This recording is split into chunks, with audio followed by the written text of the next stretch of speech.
The move sets up a full House vote tomorrow.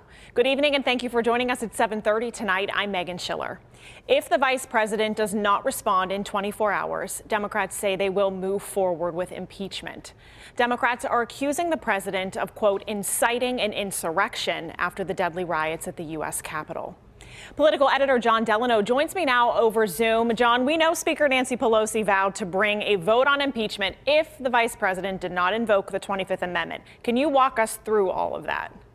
Yeah, this is really all about what kind of consequence is there when you incite people to attack the U.S. Capitol building. And for a number of members of Congress and the public as a whole, in fact, a majority according to latest polls, there has to be a consequence to President Trump for what he did. And what is that consequence? Well, one of them would be, calling in the 25th Amendment, which allows the vice president and a majority of the cabinet to essentially remove Donald Trump as president, and the vice president becomes acting president for the remainder of the term. That would be a very quick and easy way to do it. The problem is that it's not clear that Vice President Pence wants to do it. In fact, just the opposite.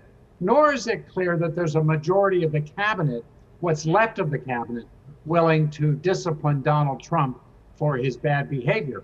So what the Democratic leadership in the House and the Senate basically is saying is, look, if the vice president and the cabinet won't discipline the president, then there's no other recourse but impeaching him. Impeaching in the House, convicting in the Senate. And so that's why tomorrow there'll be a resolution that urges the vice president and the cabinet to remove them under the 25th Amendment. But they get 24 hours. If they don't do that, then the House on Wednesday night or possibly Thursday morning will vote to impeach Donald Trump for aiding and abetting insurrection in the U.S. Capitol. What would that vote have to look like when it came to Republicans voting and Democrats voting? What would it have to look like? Well, in the House, it only takes a majority.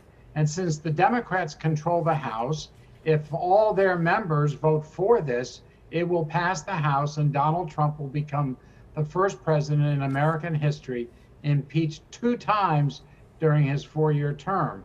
Now, that doesn't remove him from office, because there is then a trial in the Senate. And that's where it takes 2/3 of the senators. And even with the new Senate coming in, it's 50-50 Democrat-Republican. The only way that Donald Trump would get convicted of his crimes alleged by the House is if Republicans join in that.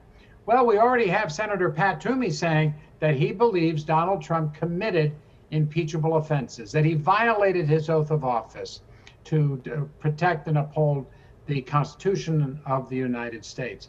So we will see how this all plays out.